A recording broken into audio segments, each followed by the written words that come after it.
Now in this video I'll start the division of polynomials by binomial. तो एक polynomial का binomial के साथ डिवीजन कैसे होगा? दो मेथड है.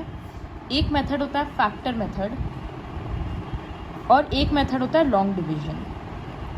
तो पहले फैक्टर मेथड देखते हैं. ये डिविडेंड है और ये डिवाइज़र है. सो इस मेथड में सबसे पहले ये बाई है, मतलब कैसे लिखा हुआ है, p² + 6p + 8 बाई p + 2. इस तरह से लिख सकते हैं क्योंकि डिवीजन में तो ऐसे ही लिखते हैं. अब हम क्या करेंगे, इसका साइड में प्राइम फैक्टराइजेशन मिडिल टर्म करते हैं. तो नाउ p² + 6p + 8, तो मिडिल टर्म क्या करेंगे, 8 का प्राइम फैक्टराइजेशन. यहाँ से 6 लाना है तो 4 + 2 पे आ रहा है.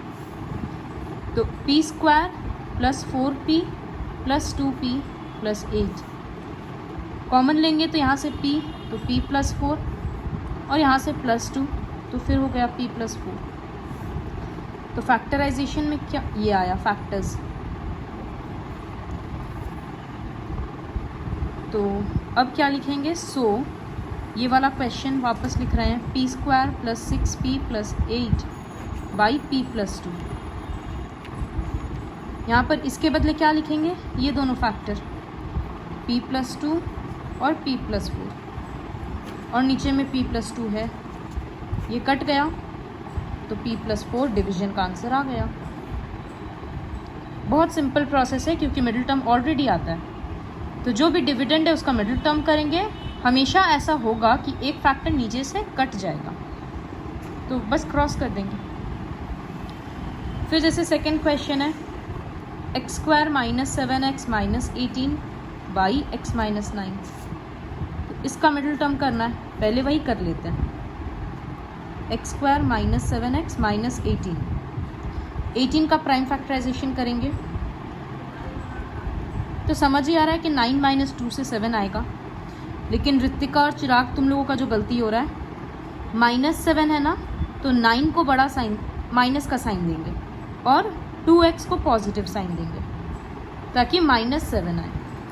अब यहाँ से x कॉमन आ रहा है तो बच रहा है x - 9 और पीछे से +2 कॉमन आ रहा है तो x - 9.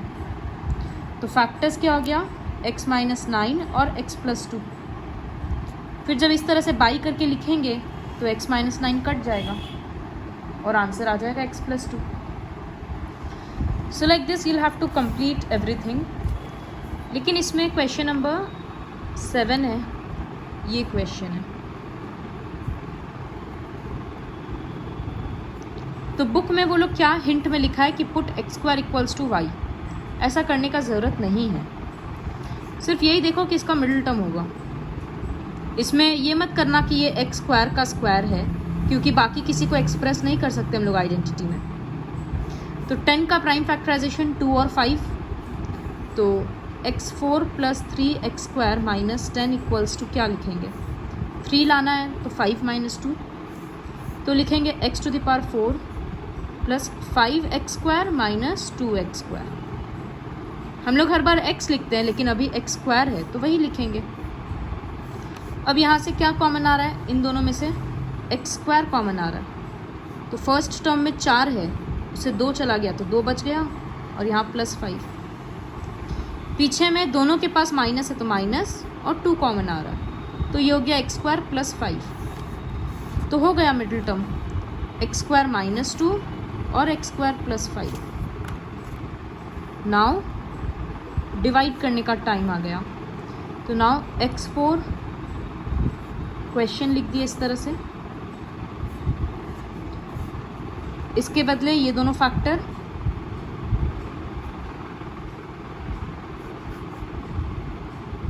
ये कट गया, x² - 2 आंसर आ गया.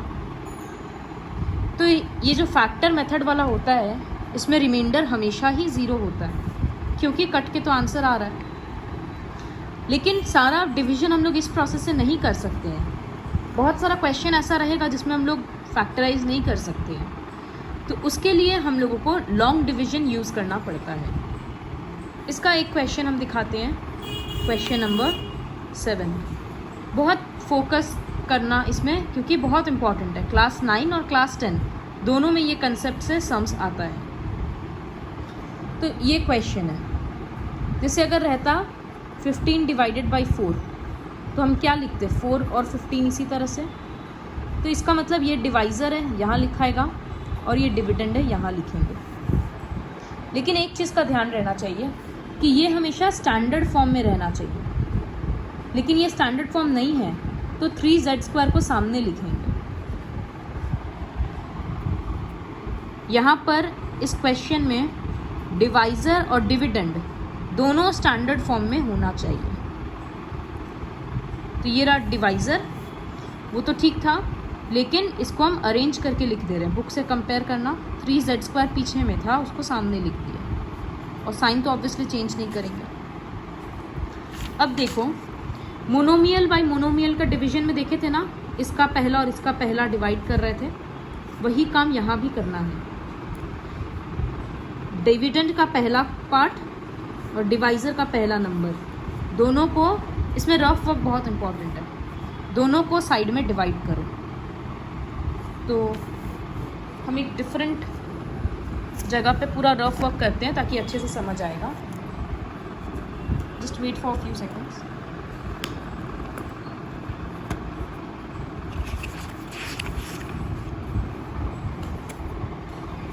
तो यहाँ पर 12z³ बाई 4z डिवाइड किया, तो आंसर क्या आएगा, ये तो कट के 3 आया, और यहाँ 3 और 1 है, तो 3z² आया। तो यहाँ पर हम लिख देंगे 3z²। अब नीचे में क्या लिखेंगे, सिर्फ ये लिखने से नहीं चलेगा, नीचे में लिखने के लिए 3z² को दोनों से मल्टीप्लाई करो। तो ये स्टेप 1 था मेरा। स्टेप 2 में क्या कर रहे थे, 3z² को 4z+1 से मल्टीप्लाई कर रहे हैं। तो जब ये इसके साथ होगा तो आया 12z³, और जब ये इसके साथ होगा तो आया +3z²। ये नंबर को यहाँ लिख देंगे, 12z³ + 3z²। फिर क्या करते हैं हम लोग, साइन चेंज, प्लस है तो माइनस, प्लस है तो माइनस, +12 -12 कट गया, +3 -3 कट गया, बचा हुआ पोर्शन नीचे आएगा। तो ये एक स्टेप हुआ जिसमें भी 2 पोर्शन था। फिर सेम चीज़ रिपीट करना है, इसका पहला और इसका पहला रिपीट करना, डिवाइड करना है, जैसे यहाँ किए ना। तो सेकंड के लिए क्या करेंगे, फिर से स्टेप 1 रिपीट करो, दिस डिवाइडेड बाय दिस। तो 4z डिवाइडेड बाय 4z 1 आ रहा है, तो यहाँ हम लोग +1 आ रहा है, तो यहाँ +1 लिख दिए।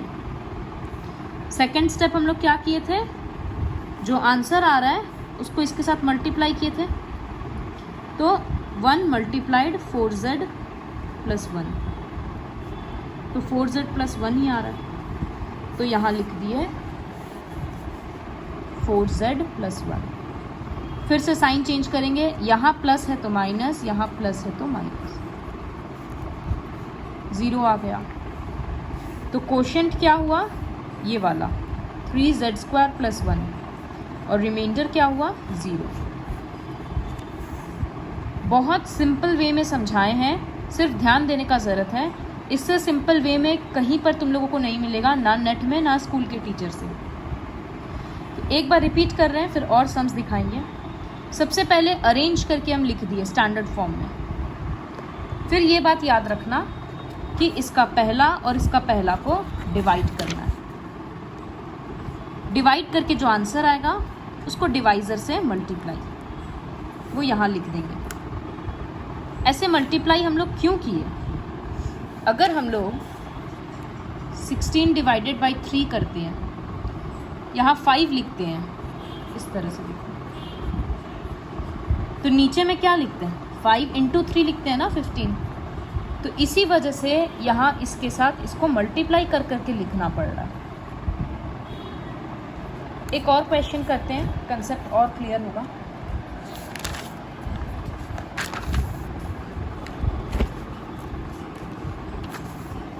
अब जैसे क्वेश्चन नंबर 2 है इसमें, okay not question number 2, let's start with question number 5। Question number 5 में देखो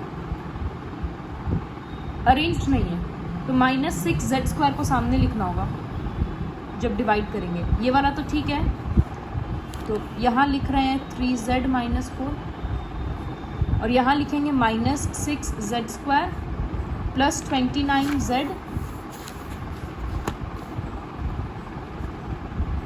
और उसके बाद -28। ये क्वेश्चन रहेगा। अब देखो कैसे करेंगे। सबसे पहले क्या बोले थे, इसका पहला और इसका पहला लाना। देखो यहाँ बहुत इंपॉर्टेंट है कि साइंस भी ठीक से आना चाहिए। यहाँ हम -6z² लिख रहे हैं क्योंकि वही है, साइन के साथ लिखे हैं, और यहाँ पर 3z। ये मेरा फर्स्ट स्टेप है, स्टेप ए। तो 3 के साथ ये कट के आंसर तो -2 आया और 2z ऐसे कट कर z आया। तो क्वोशिएंट का फर्स्ट नंबर क्या है, -2z। अब यहाँ क्या लिखेंगे, तो इसके साथ मल्टीप्लाई करेंगे। तो इसका सेकंड स्टेप क्या है, -2z के साथ डिवाइज़र को मल्टीप्लाई करना। आंसर केयरफुली लिखना। जब ये इसके साथ होगा तो -6z², पीछे वाले के साथ होगा तो माइनस माइनस प्लस, 2 × 4 8, तो +8z। इसी को नीचे लिख रहे हैं, -6z² प्लस 8z। अब देखो साइन चेंज करने का कंसेप्ट और समझ में आएगा। यहाँ पर माइनस है ना, तो इसके बदले हो जाएगा प्लस, पास में ही छोटा लिखे हैं, और ये वाला प्लस है ना, तो इसके लिए होगा माइनस। तो अब -6 और +6 नया साइन देखेंगे ना, 0 हो गया, लिखने का ज़रूरत नहीं है। यहाँ क्या हुआ, 29 पॉजिटिव है और 8 माइनस है, नया साइन देखना, बार बार बोल रहा है। तो 29 - 8 21, तो यहाँ लिखेंगे 21z। पूरा इंटीजर्स के जैसा है कि 21 बड़ा है तो प्लस का साइन बैठ गया, और यहाँ अगला नंबर उतर रहा है -28। सेकेंड राउंड के लिए फिर से इसका पहला और इसका पहला, तो अब सेकेंड होगा। वहाँ पर है 21z पॉजिटिव है और 3z, z कट गया और ये आंसर 7 आया। सेकेंड में क्या करते हैं, तो यहाँ तो लिख देंगे +7।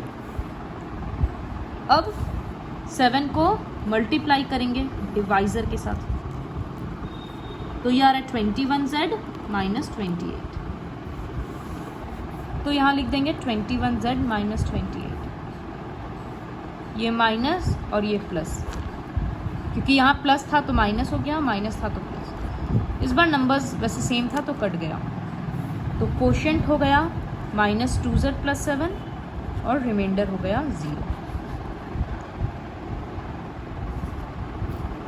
फिर इसमें है ना 2 वैरायटी, एक तो फ्रैक्शन का सम और दिखा दे रहा है, एक है क्वेश्चन नंबर 4 जिसमें ऐसे लिखा है। तो इसमें y³ के बाद स्क्वायर या सिंगल टर्म है ही नहीं, डायरेक्ट कांस्टेंट आ गया, लेकिन ऐसे डिवीजन नहीं हो पाएगा। तो हम y - 2 तो यहाँ लिख दिए, यहाँ y³ लिखे, y² नहीं है ना, तो लिख दिए -0y², माइनस या प्लस, प्लस ही दो, +0y - 8। इस तरह से क्वेश्चन को चेंज कर दिया। देखो y³ और -8 तो है, ये टर्म्स लिखना पड़ा, पावर को 3 2 1 फिर कांस्टेंट आएगा, तभी ये स्टैंडर्ड फॉर्म में आया। तो अब डिवीजन शुरू करेंगे, तो उसके लिए क्या बोला हुआ है कि इसका पहला और इसका पहला, तो y³ डिवाइडेड बाई y² आएगा, क्वोशिएंट में y² लिख दिया।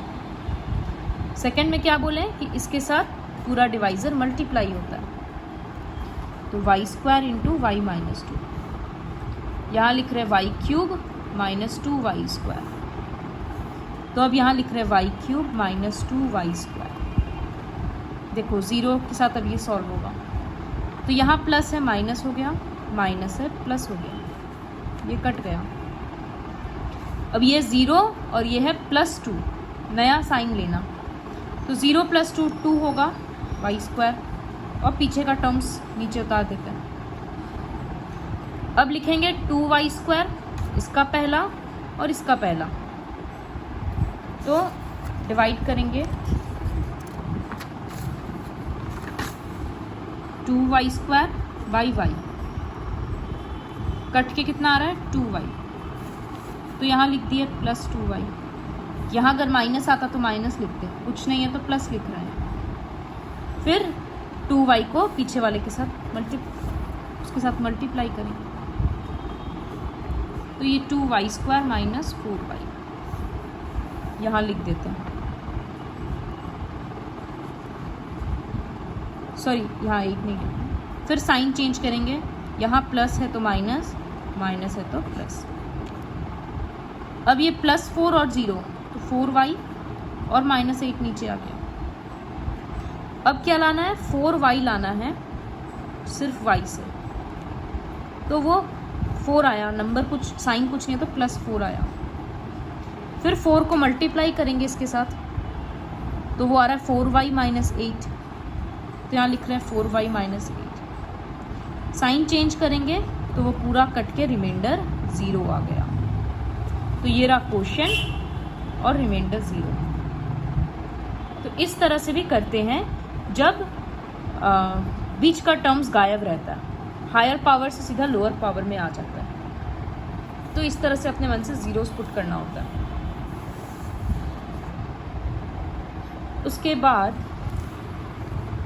अब जैसे खुद से ध्यान दे देकर करना, यहाँ भी रीअरेंजमेंट का ज़रूरत है। क्वेश्चन नंबर 8 में यहाँ पर तो डिवाइज़र में भी रीअरेंजमेंट करना पड़ेगा।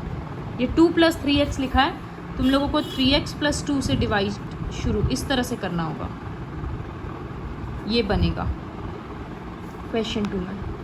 फिर करना पहले के साथ पहला, बहुत अच्छे से वीडियो देखना, तुरंत समझ में आ जाएगा। क्वेश्चन नंबर 1 हम कर देते हैं।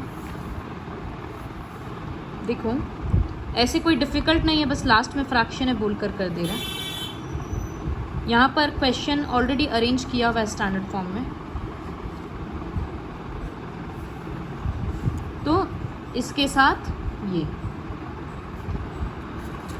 तो यहाँ पर होगा 4p³ बाई 2p। ये 2 के साथ कट गया और 3 में से 1 गया, तो आंसर आया 2p²। तो यहाँ तुरंत लिख देना 2p², नहीं तो बाद में मिस हो जाएगा। फिर क्या करते हैं, सेकेंड पार्ट है, इसी नंबर को इसके साथ मल्टीप्लाई, तो 4p², सॉरी क्यूब आएगा इसके साथ, और इसके साथ करने से -2p²। तो यहाँ लिख देंगे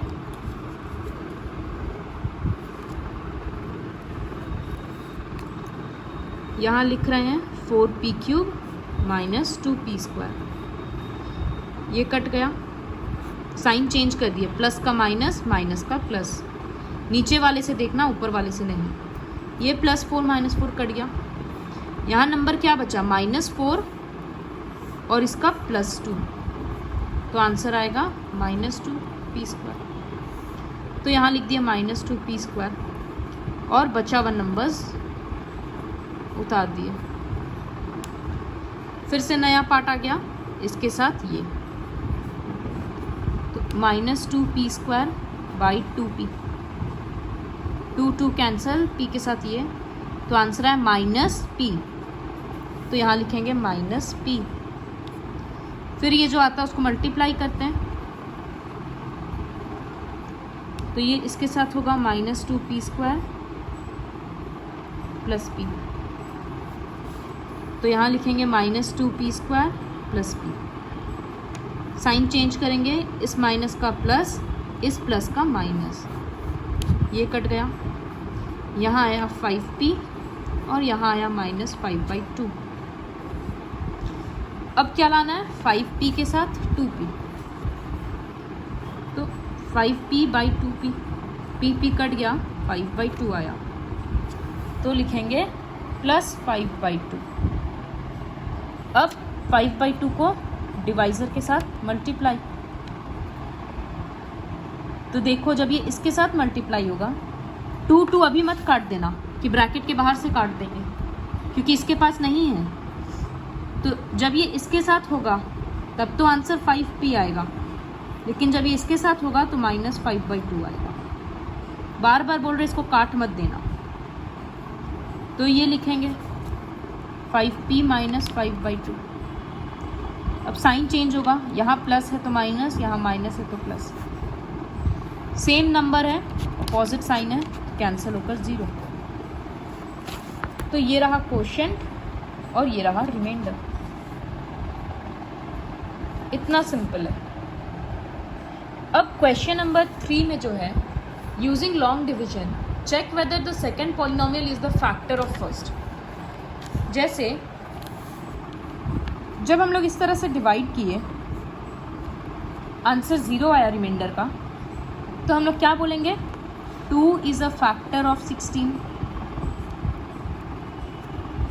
तो ठीक इसी तरह से जब रिमाइंडर 0 आ गया तो हम बोल सकते हैं 2p - 1 is a factor of this. 2p - 1 is a factor of the first polynomial.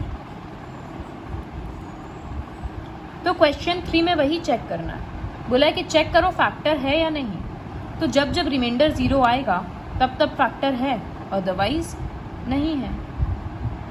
सो ये पूरा वर्कशीट कंप्लीट करना है with the help of this video.